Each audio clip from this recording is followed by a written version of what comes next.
2018년 겨울 평양의 저녁은 언제나처럼 어둡게 내려앉았습니다. 김현수는 창작사 건물 3층 복도를 걸으며 가방 속 잡지의 무게를 느꼈습니다. 종이 한 장의 무게가 아니었습니다. 그것은 금지된 세계의 무게였고 발각되면 목숨으로 치러야 할 무게였습니다. 현수 동무, 오늘 집필은 잘 되었습니까? 복도에서 마주친 선전부 간부가 물었습니다. 예, 동무. 당이 은덕으로 순조롭습니다. 현수는 습관적으로 대답했습니다. 그의 손은 가방끈을 더욱 단단히 움켜쥐었습니다. 간부가 지나가자 현수는 조심스럽게 계단을 내려갔습니다. 건물 밖으로 나오니 차가운 바람이 뺨을 때렸습니다.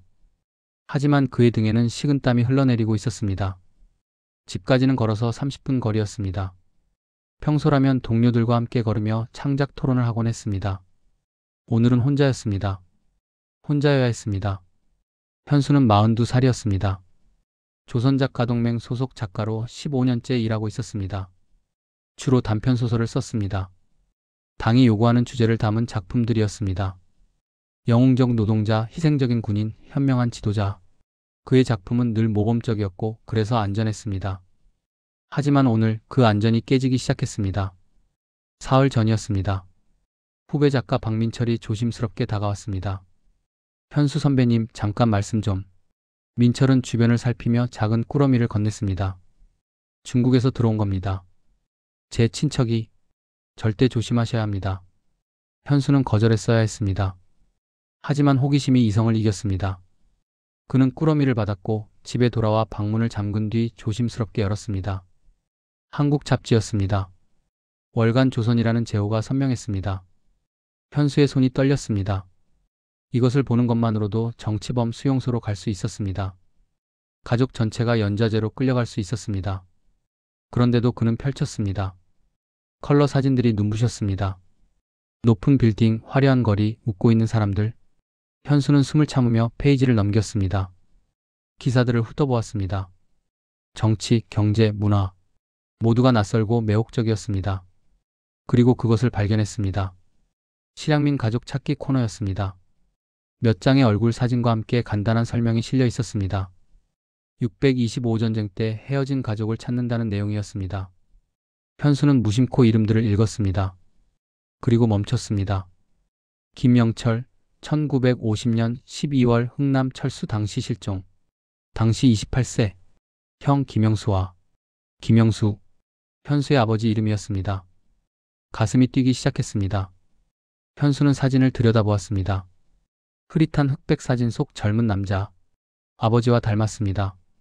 아니, 아버지가 보여준 옛 사진 속 삼촌과 닮았습니다. 아버지는 생전에 동생 이야기를 거의 하지 않았습니다.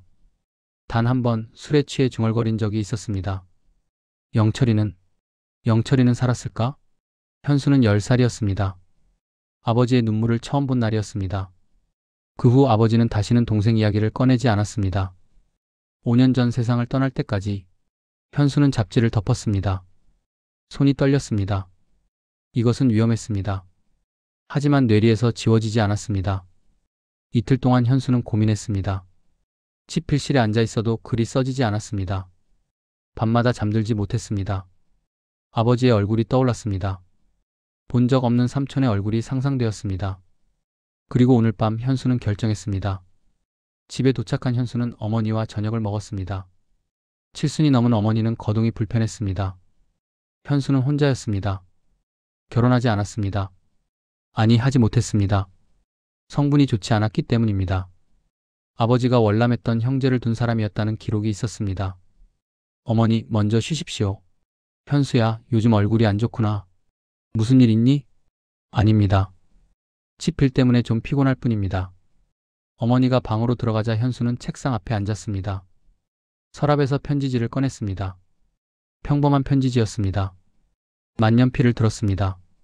그리고 썼습니다. 대한민국 월간 조선 편집부 귀중. 손이 떨렸습니다. 하지만 멈추지 않았습니다. 저는 평양에 살고 있는 김현수라고 합니다. 귀지의 11호로 실향민 찾기 코너를 보았습니다. 김영철 씨를 찾는다는 글을 읽었습니다. 현수는 천천히 썼습니다. 아버지의 이야기를, 삼촌의 이야기를, 그리고 자신의 간절함을 담았습니다. 주소는 쓸 수 없었습니다. 대신 답장을 원합니다. 방법을 알려주십시오라고만 적었습니다. 편지를 접고 봉투에 넣었습니다. 봉투에는 아무것도 쓰지 않았습니다. 현수는 깊은 숨을 쉬었습니다. 이제 돌이킬 수 없었습니다. 이 편지를 전달하는 순간 그의 운명은 바뀔 것이었습니다. 다음날 점심시간 현수는 민철을 불렀습니다. 민철 동무, 부탁이 있습니다. 말씀하십시오, 선배님. 현수는 봉투를 건넸습니다. 중국 친척분에게 이것을 전해주십시오. 한국으로 보내달라고요. 민철의 얼굴이 굳었습니다. 선배님, 이건 압니다. 위험한 일이지요. 하지만 저는 해야 합니다. 민철은 한참을 망설였습니다. 그리고 봉투를 받았습니다. 알겠습니다. 하지만 선배님도 저도 조심해야 합니다. 고맙습니다. 민철이 떠난 후 현수는 창밖을 바라보았습니다. 회색 하늘 아래 평양 거리가 펼쳐져 있었습니다. 익숙한 풍경이었습니다. 하지만 오늘따라 낯설게 느껴졌습니다. 그는 알지 못했습니다. 민철이 건물을 나서며 다른 곳으로 향하고 있다는 것을, 봉투를 품에 안은 채 보이부 청사 방향으로 걸어가고 있다는 것을. 눈이 내리기 시작했습니다. 평양의 겨울은 차갑고 길었습니다. 편지를 보낸 지 사흘이 지났습니다. 현수는 창작사 집필실에서 원고지를 마주하고 있었습니다. 하지만 한 글자도 쓰지 못했습니다. 펜을 잡은 손에서 땀이 났습니다. 문이 열릴 때마다 가슴이 철렁했습니다. 민철은 그 후로 모습을 보이지 않았습니다. 민철 동무는 어디 갔습니까? 현수가 다른 후배에게 물었습니다. 모르겠습니다. 며칠째 출근을 안 하고 있습니다. 이상했습니다. 민철은 성실한 사람이었습니다. 무단결근을 할 사람이 아니었습니다. 불길한 예감이 엄습했습니다. 나흘째 되던 날 저녁 현수는 집으로 걸어가고 있었습니다. 거리는 한산했습니다. 2월의 평양은 여전히 추웠습니다. 현수 형. 뒤에서 누군가 불렀습니다. 현수가 돌아보니 대학 동기 강철민이었습니다. 철민은 국가보위부에서 일했습니다. 10년 전부터 연락이 끊겼던 친구였습니다. 철민이. 오랜만이군. 형, 급한 일입니다. 잠깐 저쪽으로 갑시다. 철민의 표정이 심각했습니다. 현수의 심장이 빠르게 뛰기 시작했습니다. 두 사람은 으슥한 골목으로 들어갔습니다. 가로등 불빛도 제대로 들지 않는 곳이었습니다. 형, 위험합니다. 지금 당장 조심해야 합니다. 철민이 낮은 목소리로 말했습니다. 무슨 말이냐? 박민철이 형을 보위부에 고발했습니다. 남조선 잡지를 봤다고, 남조선에 편지를 보냈다고요. 현수의 머릿속이 하얘졌습니다. 다리에 힘이 풀렸습니다. 그게 무슨... 편지도 압수됐습니다. 박민철이 직접 가져왔습니다. 내용까지 다 확인됐어요. 철민의 눈빛이 급했습니다. 내일 아침 체포조가 형 집으로 갑니다. 창작사에도 갑니다. 어머님도 조사받게 됩니다. 현수는 벽에 기대야 했습니다. 숨이 막혔습니다. 왜 민철이가? 모르겠습니다. 승진 때문인지 보상 때문인지 아니면 원래 정보원이었는지도 모릅니다. 철민이 현수의 어깨를 잡았습니다. 형, 저도 위험합니다. 이 말을 하는 것만으로도 저도 끝입니다. 하지만 형은 제 은인이었습니다. 대학 때 기억하시죠? 제가 성분 문제로 퇴학당할 뻔했을 때. 현수는 기억했습니다. 철민의 먼 친척이 월남자였다는 이유로 문제가 됐었습니다. 현수가 당 비서를 설득해서 막아준 적이 있었습니다. 그 은혜를 잊지 않았습니다. 그래서 이렇게 나왔습니다. 철민이 주머니에서 작은 종이 쪽지를 꺼냈습니다. 여기 적힌 사람을 찾아가십시오. 두만강 쪽에 있습니다. 브로커입니다. 돈이 필요합니다. 많이요. 나는 돈이 없어. 어머님 몰래 뭐라도 챙기십시오. 금부치, 가재도구, 뭐든지요. 시간이 없습니다. 오늘 밤에 떠나야 합니다. 현수의 손이 떨렸습니다. 쪽지를 받는 손끝이 얼음장처럼 차갑습니다. 어머니는 어떻게 됩니까? 철민이 고개를 숙였습니다. 최악의 경우 연자제가 적용됩니다. 하지만 형이 도주했다는 것만으로도 어머님은 말을 잇지 못했습니다. 둘 다 알고 있었습니다. 어머니는 정치범 수용소로 갈 것이었습니다. 형, 선택해야 합니다. 어머님과 함께 죽을 것인가, 혼자라도 살 것인가. 잔인한 선택이었습니다. 저는 이제 갑니다. 오늘 밤 형을 만난 적이 없습니다. 이 대화도 없었습니다. 철민이 돌아서려다 멈췄습니다. 형, 군부대는 조심하십시오. 형이 예비군 명부에 있다는 거 알죠? 탈영병 추적이 가장 먼저 시작될 겁니다. 그리고 그는 사라졌습니다. 현수는 한참을 그 자리에 서 있었습니다. 다리가 떨렸습니다. 손끝이 차가워졌습니다. 온몸에서 식은땀이 흘렀습니다. 그는 걸었습니다. 비틀거리며 집으로 향했습니다. 집에 도착하니 어머니가 저녁을 준비하고 있었습니다. 현수야, 늦었구나. 빨리 씻어라. 어머니의 목소리가 따뜻했습니다.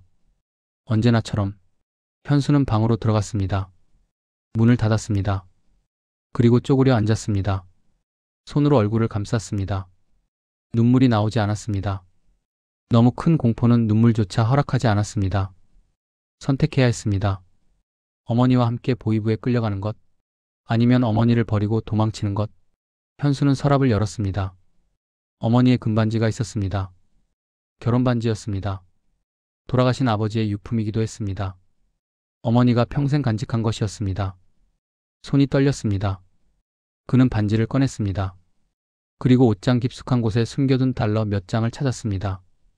아버지가 몰래 모아둔 것이었습니다. 만일의 사태를 대비해서. 현수야, 밥 먹어라. 어머니의 목소리가 들렸습니다. 현수는 나갔습니다. 밥상 앞에 앉았습니다. 어머니가 국그릇을 내밀었습니다. 많이 먹어라. 요즘 너무 야위었다. 예, 어머니. 현수는 숟가락을 들었습니다. 하지만 목으로 넘어가지 않았습니다. 어머니. 왜? 말하지 못했습니다. 미안하다고, 용서해달라고, 사랑한다고. 그 어떤 말도 할 수 없었습니다. 맛이 없니? 아닙니다. 맛있습니다. 거짓말이었습니다. 아무 맛도 느껴지지 않았습니다. 식사를 마치고 설거지를 도왔습니다. 어머니는 일찍 주무셨습니다. 밤 11시, 현수는 작은 가방을 챙겼습니다. 옷 몇 벌, 반지, 달러, 그리고 아버지 사진 한 장. 더 이상 가져갈 것이 없었습니다. 어머니 방문 앞에 섰습니다. 문을 열고 싶었습니다. 마지막 인사를 하고 싶었습니다.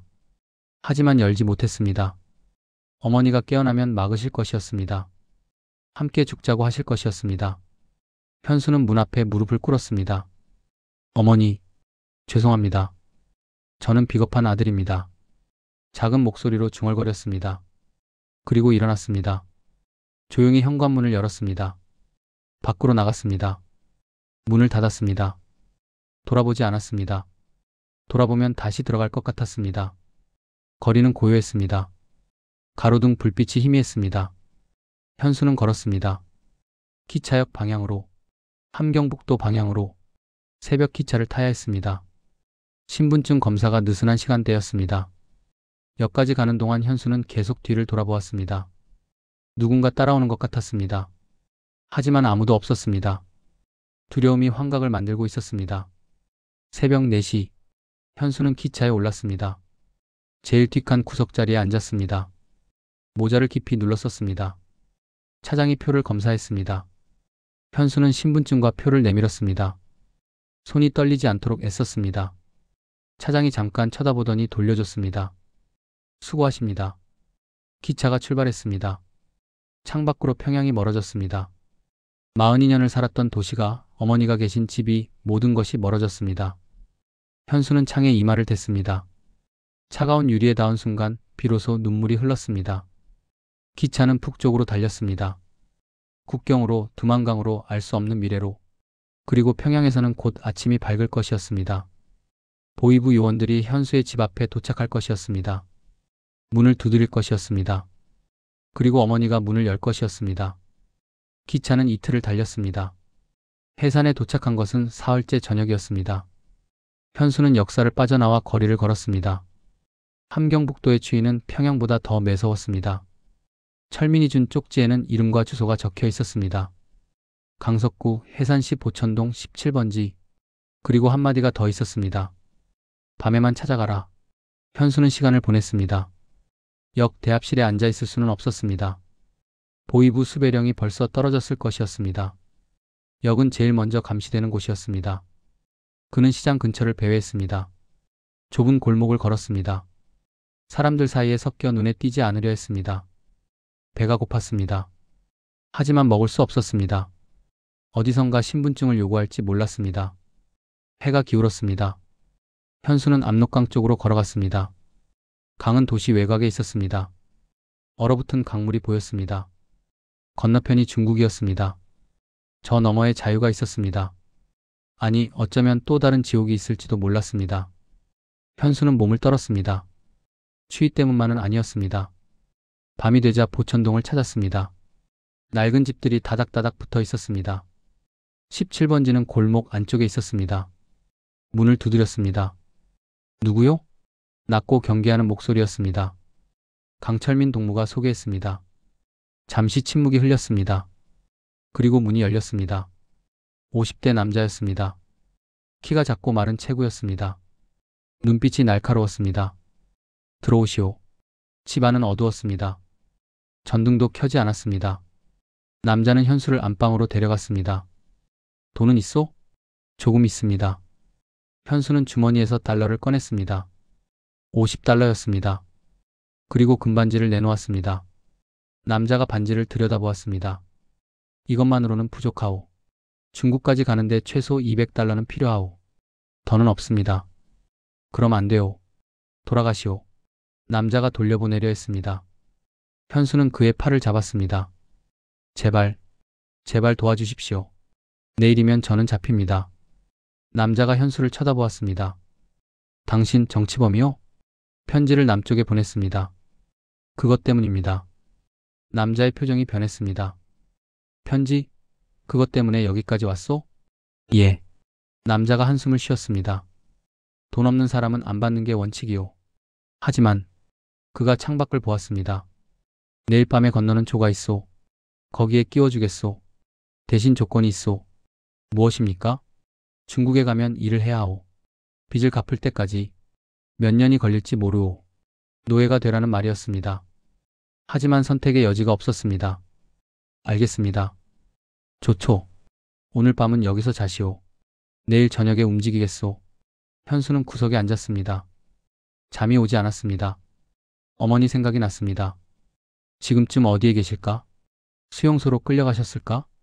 아니면 생각하지 않으려 했습니다. 생각하면 미쳐버릴 것 같았습니다. 다음 날 저녁, 남자가 현수를 깨웠습니다. 준비하시오. 곧 출발하오. 현수는 따라 나섰습니다. 골목 밖에는 트럭이 대기하고 있었습니다. 짐칸에 사람들이 숨어 있었습니다. 5명이었습니다. 올라타시오. 현수가 올라타자 트럭이 출발했습니다. 강 쪽으로 향했습니다. 비포장도로였습니다. 차가 심하게 흔들렸습니다. 1시간쯤 달렸을까? 트럭이 멈췄습니다. 내리시오. 여기서부터는 걸어야 하오. 일행은 어둠 속을 걸었습니다. 남자가 앞장섰습니다. 눈 덮인 언덕을 넘었습니다. 발이 시렸습니다. 강이 보였습니다. 얼어붙은 강물 위로 달빛이 반짝였습니다. 건너편 중국 땅이 희미하게 보였습니다. 저기서 기다리시오. 순찰조가 지나가면 건너야 하오. 남자가 손목시계를 보았습니다. 10분 뒤에 순찰이 지나갈 거요. 그 다음 20분 동안 공백이 생기오. 그때 뛰어야 하오. 중간에 멈추지 마시오. 총소리가 나도 뛰시오. 현수의 심장이 뛰었습니다. 총을 쏩니까? 당연하오. 탈북자를 보면 쏘는 게 그들 임무요. 맞으면 죽는 거고 안 맞으면 사는 거요. 잔혹한 말이었습니다. 순찰조가 지나갔습니다. 군인 2명이 손전등을 비추며 걸었습니다. 그들의 발소리가 멀어졌습니다. 지금이요. 남자가 외쳤습니다. 일행이 뛰기 시작했습니다. 현수도 뛰었습니다. 얼음 위를 달렸습니다. 발이 미끄러졌습니다. 넘어질 뻔했습니다. 숨이 찼습니다. 가슴이 터질 것 같았습니다. 반쯤 왔을 때였습니다.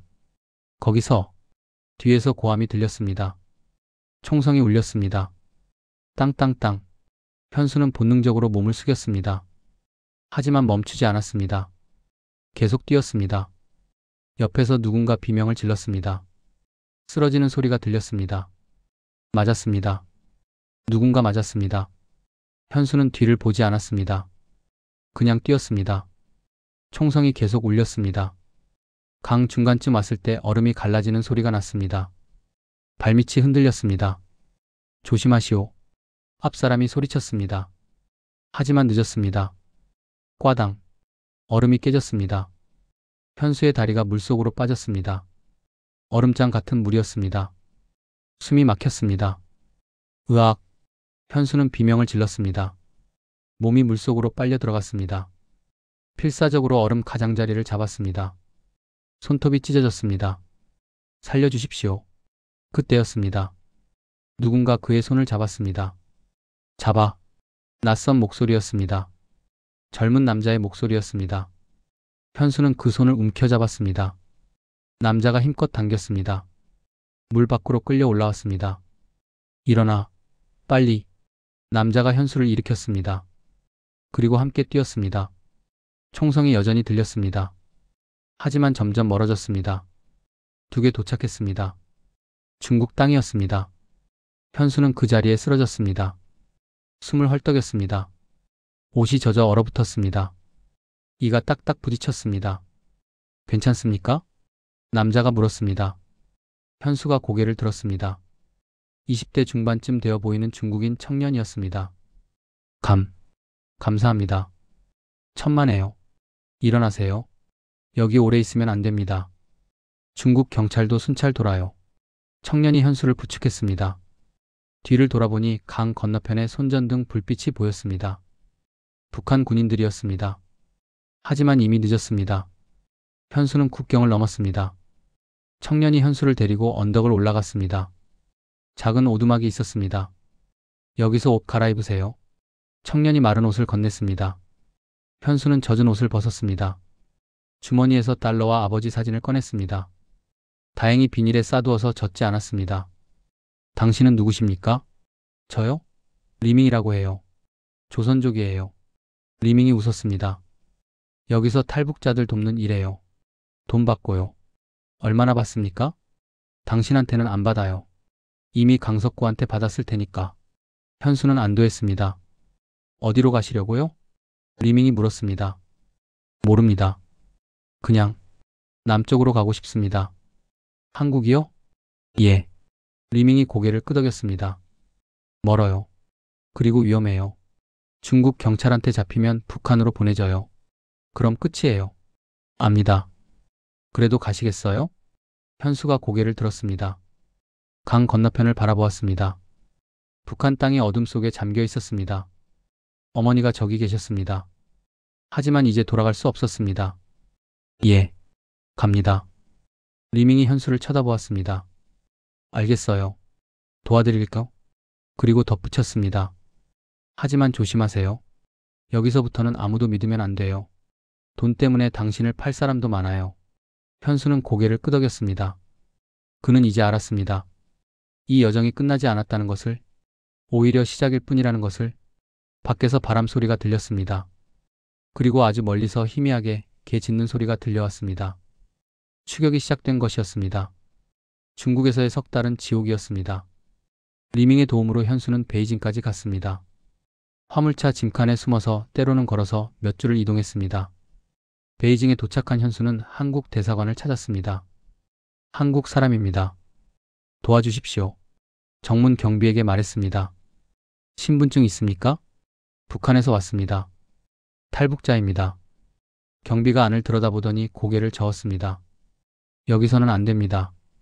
정식 절차를 밟으십시오. 무슨 절차입니까? 중국 공안에 신고하고 난민 지위를 받으십시오. 그 다음에 오십시오. 말이 되지 않았습니다. 공안에 신고하면 북한으로 송환되는 것이었습니다. 제발 문 좀 열어주십시오. 안 됩니다. 가십시오. 경비가 손을 저었습니다. 현수는 그 자리에 주저앉았습니다. 제발요. 저 죽습니다. 가시라니까요. 경비가 소리쳤습니다. 그리고 다른 경비를 불렀습니다. 현수는 쫓겨났습니다. 길거리에 앉아 울었습니다. 지나가는 사람들이 쳐다보았습니다. 아무도 멈추지 않았습니다. 리밍에게 전화했습니다. 대사관이 안 받아줍니다. 그럴 줄 알았어요. 다른 방법을 찾아야 해요. 무슨 방법입니까? 텐진항에 가세요. 거기 한국 배들이 있어요. 몰래 타세요. 그게 가능합니까? 쉽진 않아요. 하지만 다른 방법이 없어요. 현수는 텐진으로 갔습니다. 항구는 컸습니다. 컨테이너들이 산처럼 쌓여 있었습니다. 배들이 질비했습니다. 한국 국적 화물선을 찾았습니다. 나흘을 기다렸습니다. 밤에 접근했습니다. 경비가 돌 때를 노렸습니다. 컨테이너 사이로 숨어 들어갔습니다. 배 쪽으로 다가갔습니다. 사다리를 타고 올라가려는 순간이었습니다. 서라. 뒤에서 고함이 들렸습니다. 손전등 불빛이 현수를 비췄습니다. 공안이었습니다. 손들어. 현수는 손을 들었습니다. 다리가 후들거렸습니다. 신분증 내. 없습니다. 뭐? 공안이 다가왔습니다. 현수를 밀쳐 바닥에 넘어뜨렸습니다. 조선족이냐? 아니면 탈북자냐? 대답하지 않았습니다. 공안이 무전기를 꺼냈습니다. 본부, 여기 수상한 놈 하나 잡았다. 현수는 체포됐습니다. 텐진 감옥에 갇혔습니다. 좁은 독방이었습니다. 창문도 없었습니다. 벽에서 곰팡이 냄새가 났습니다. 조사가 시작됐습니다. 이름이 뭐냐? 중국인 조사관이 물었습니다. 김현수입니다. 국적은? 북한입니다. 조사관이 서류에 뭔가 적었습니다. 왜 중국에 왔나? 탈북했습니다. 불법 입국이군. 송환 대상이다. 안 됩니다. 북한으로 보내면 저는 죽습니다. 우리 상관없어. 규정이 그래. 조사관이 자리에서 일어났습니다. 40일 뒤에 송환한다. 문이 닫혔습니다. 현수는 벽에 기댔습니다. 눈물이 났습니다. 40일이 지났습니다. 그 사이 한국 대사관에 연락을 시도했습니다. 변호사를 달라고 요구했습니다. 모두 거절당했습니다. 당신은 중국법을 어겼어. 북한으로 돌아가. 공안의 대답은 한결같았습니다. 어느 날 아침 현수는 다른 탈북자들과 함께 트럭에 실렸습니다. 12명이었습니다. 모두 수갑을 차고 있었습니다. 어디로 가는 겁니까? 옆 사람에게 물었습니다. 도문이요. 거기서 넘겨줘요. 누구한테요? 북한 보위부요. 현수의 머릿속이 하얘졌습니다. 트럭은 이틀을 달렸습니다. 도문시에 도착했습니다. 국경 도시였습니다. 압록강이 가까웠습니다. 수용소에 들어갔습니다. 철창이 쳐진 건물이었습니다. 냉방도 난방도 없었습니다. 여름이었지만 밤에는 추웠습니다. 며칠이 지났습니다. 어느 날 북한 사람들이 왔습니다. 보위부 제복을 입고 있었습니다. 현수의 심장이 멎는 것 같았습니다. 탈북자 명단. 한 요원이 소리쳤습니다. 중국 공안이 서류를 건넸습니다. 요원이 이름을 하나씩 불렀습니다. 김철수. 예. 박순희. 예. 이름이 불릴 때마다 사람들이 떨었습니다. 김현수. 현수의 이름이 불렸습니다. 예. 목소리가 떨렸습니다. 요원이 현수를 쳐다보았습니다. 그리고 서류를 다시 봤습니다. 김현수. 평양 창작사 소속? 예. 요원의 눈빛이 날카로워졌습니다. 편지 쓴 놈이 너냐? 현수는 대답하지 못했습니다. 요원이 다가왔습니다. 그리고 현수의 뺨을 때렸습니다. 짝? 물어봤다. 예. 제가 썼습니다. 요원이 비웃었습니다. 남조선에 편지를 써? 미친 새끼. 너 혼자 죽을 줄 알았나? 내 어머니도 끌려갔다. 현수의 가슴이 찢어지는 것 같았습니다. 어머니가 어디에? 요덕 수용소. 이미 석 달째다. 곧 죽을 거야. 요원이 웃었습니다. 현수는 무릎을 꿇었습니다. 제발, 제발 어머니는 놔주십시오. 닥쳐. 요원이 현수를 발로 찼습니다. 현수는 바닥에 쓰러졌습니다. 입에서 피가 났습니다. 내일 기차로 평양 간다. 거기서 신문 받을 거다. 각오해라. 요원이 돌아섰습니다. 밤이 됐습니다. 현수는 철창을 붙잡았습니다. 어머니가 수용소에 계셨습니다. 자신 때문이었습니다. 눈물이 났습니다. 어머니, 죄송합니다. 옆에서 누군가 속삭였습니다. 포기하지 마십시오. 40대 여자였습니다. 내일 기차 탈 때 기회가 있습니다. 무슨 기회입니까? 기차가 터널 지날 때요. 속도가 느려집니다. 창문으로 뛰어내릴 수 있어요. 그러다 죽으면요? 여기 있어도 죽습니다. 차라리 뛰어내리는 게 나아요. 여자의 눈빛이 단호했습니다. 다음 날 아침, 탈북자들은 기차에 실렸습니다. 화물칸이었습니다. 창문에 철창이 쳐져 있었습니다. 보이부 요원 4명이 감시했습니다. 기차가 출발했습니다. 현수는 창밖을 봤습니다. 중국 풍경이 지나갔습니다. 곧 북한 땅으로 들어갈 것이었습니다. 2시간쯤 지났을 때였습니다. 기차가 속도를 줄였습니다. 터널이 보였습니다. 여자가 현수를 쳐다봤습니다. 고개를 끄덕였습니다. 지금이다. 현수는 창문 쪽으로 몸을 던졌습니다. 이 새끼가! 요원이 소리쳤습니다. 현수는 철창을 잡아당겼습니다. 녹슨 철창이 삐걱거렸습니다. 힘껏 흔들었습니다. 철창이 빠졌습니다. 잡아! 요원이 달려왔습니다. 현수는 창문 밖으로 몸을 내밀었습니다. 요원이 그의 다리를 잡았습니다. 나! 현수가 발로 찼습니다. 요원의 손이 풀렸습니다. 현수는 뛰어내렸습니다. 몸이 공중에 떴습니다. 바람이 얼굴을 때렸습니다. 그리고 땅에 부딪혔습니다. 쿵! 온몸에 고통이 퍼졌습니다. 숨이 막혔습니다. 기차는 그대로 지나갔습니다. 급정거하는 소리가 들렸습니다. 현수는 일어났습니다. 다리가 아팠습니다. 팔에서 피가 났습니다. 하지만 걸을 수 있었습니다. 숲으로 뛰어 들어갔습니다.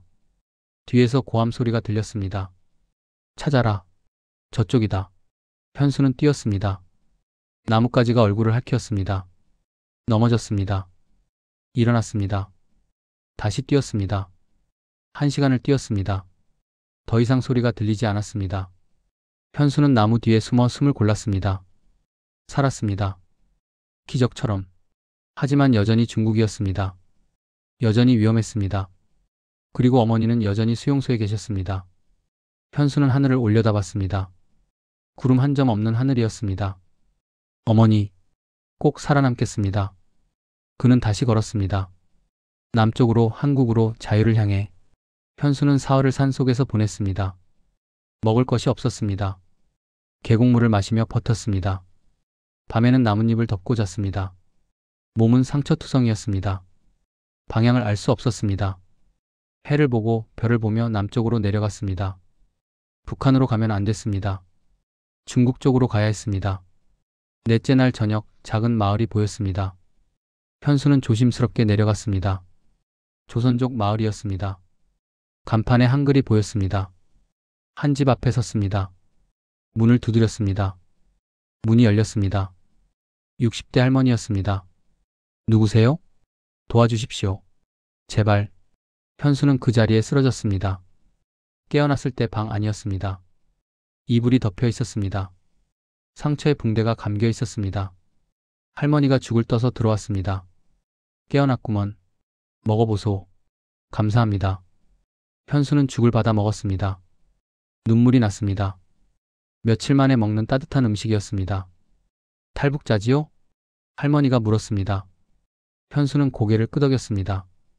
여기 오래 있으면 안 됩니다. 공안이 순찰 돌아요. 압니다. 어디로 갈 겁니까? 모릅니다. 그냥 한국으로 가고 싶습니다. 할머니가 한숨을 쉬었습니다. 한국, 멀지요. 돈도 많이 들고요.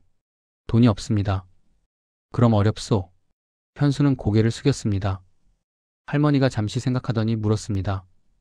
혹시 한국에 아는 사람 있습니까? 있습니다.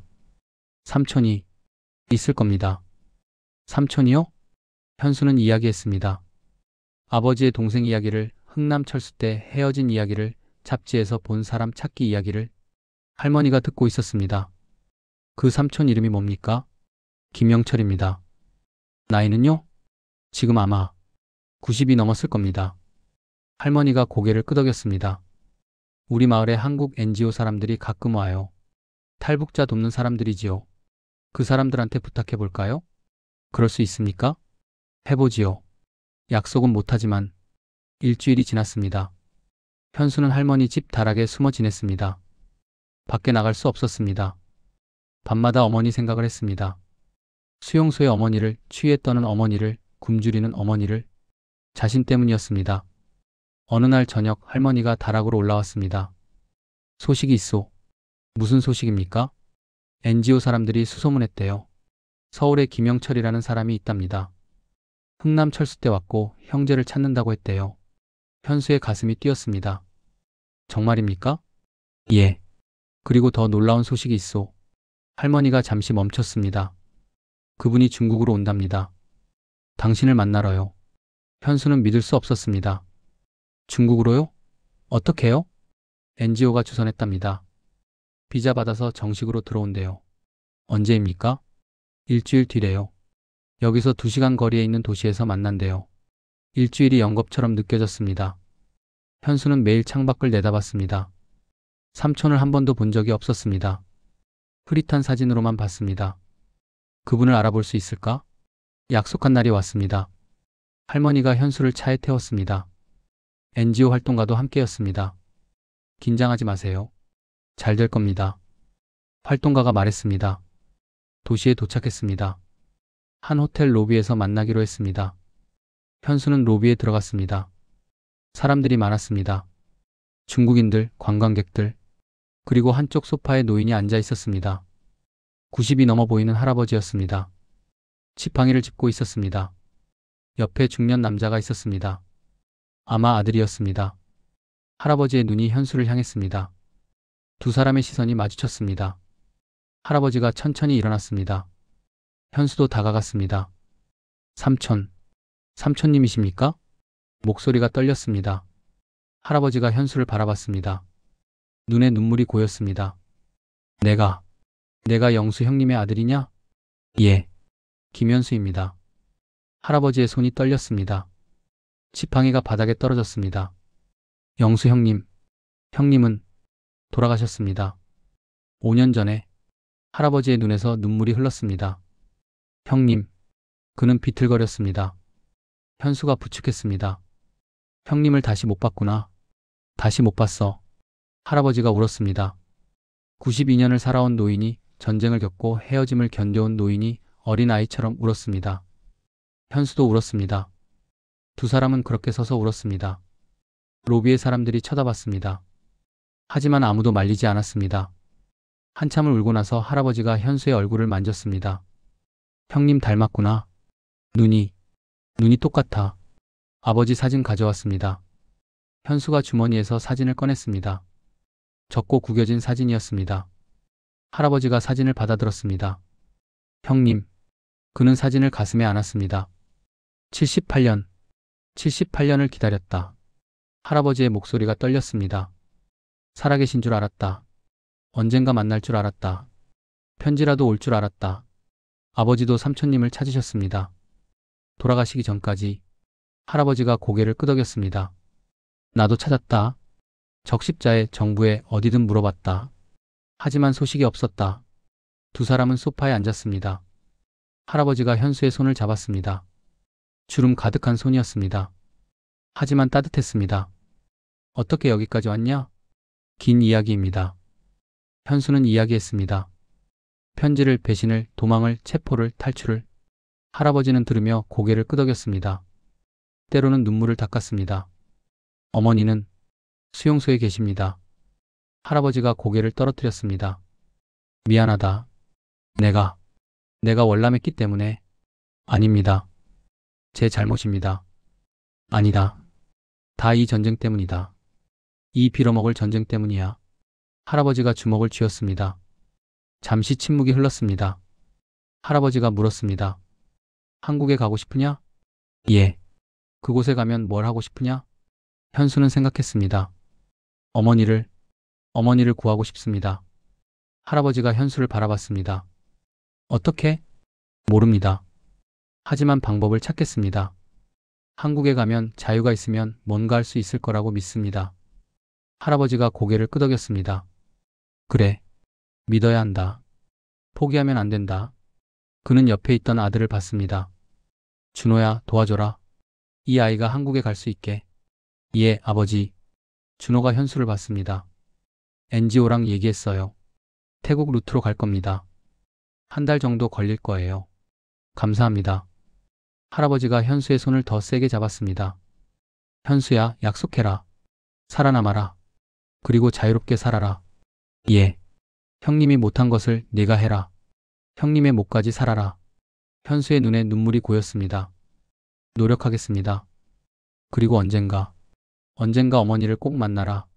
포기하지 마라. 예, 꼭 그러겠습니다. 두 사람은 한참을 앉아 있었습니다. 말은 많지 않았습니다. 하지만 손을 놓지 않았습니다. 78년의 단절이, 두 세대의 고통이, 한 가족의 슬픔이 그 손길 속에 담겨 있었습니다. 해가 지고 있었습니다. 창밖으로 노을이 보였습니다. 붉은 노을이 하늘을 물들이고 있었습니다.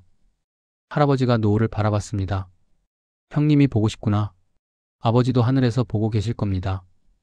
그럴까? 예, 분명히. 할아버지가 미소 지었습니다. 주름 가득한 얼굴에 평화로운 미소였습니다.